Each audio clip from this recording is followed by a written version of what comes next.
Tunne. En mieti. Siellä oli niin monta semmoista, mutta sitä minä ihmettelin, että se oli hiljaa siellä hiljaaolopaikassa.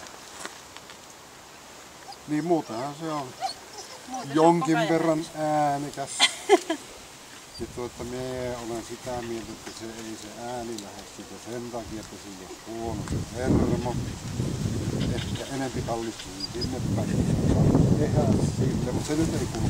Joo, se pitää varmaan paikkansa. Tulipa tuossa vaan mieleen. Olet ihan oikeassa. No joo, mutta sitten lähdetään purkamaan. Oli semmoinen suppea palave, eikä vaikka kolmannetta läpi joka tueksi ja sitä. Elikkä koiran sosiaalinen. Valohan on sosiaalinen koira, se tulee avoimesti vieraan ihmisen luo ja moikkaa.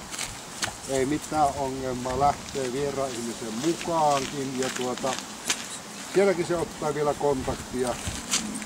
Tosin siellä pikkusen katsoo jo sitten, että mihinkäs mamma jäi nyt. Antaa käsitellä itseänsä. Käsittelyssä se ei enää ole kiinnostunut siitä, että kuka häntä liikkuu, mutta antaa sen tehdä ihan ok. Sitten tuo uteliaisuuspuoli, niin siinä tarvitaan vähän sinun apuja, eli sinun pitää ikään kuin vähän mennä eturintamassa ja valo tulee sitten vähän siinä taimpana ja selvittää asiat joka tapauksessa. Ja se mikä on hyvä, niin vaikka se pelästyy välillä aika reippaastikin noita ärsykkeitä, mutta se koko itsensä ja sen jälkeen kun se on sen ärsykkeen selvitty, sille ei ole niin sanotusti päälle. Eli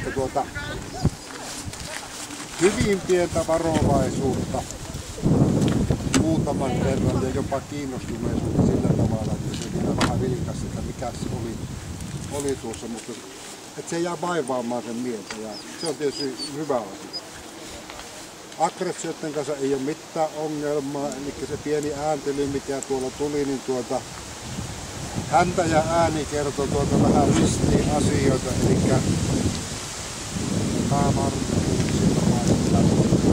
sieltäkin noista eleistä.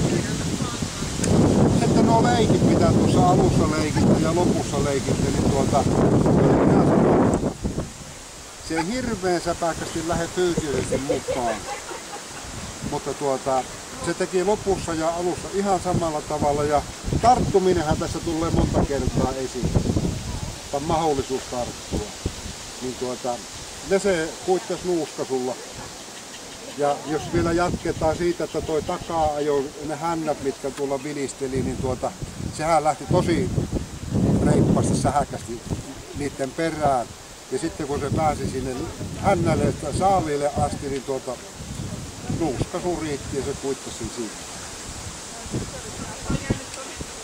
Ja tarttumista ne ruotsalaiset pitää niin vankasti perinnöllisenä ominaisuutena, millä tavalla koira tarttuu. Tämmöinen ei oikein tässä sitten nähty.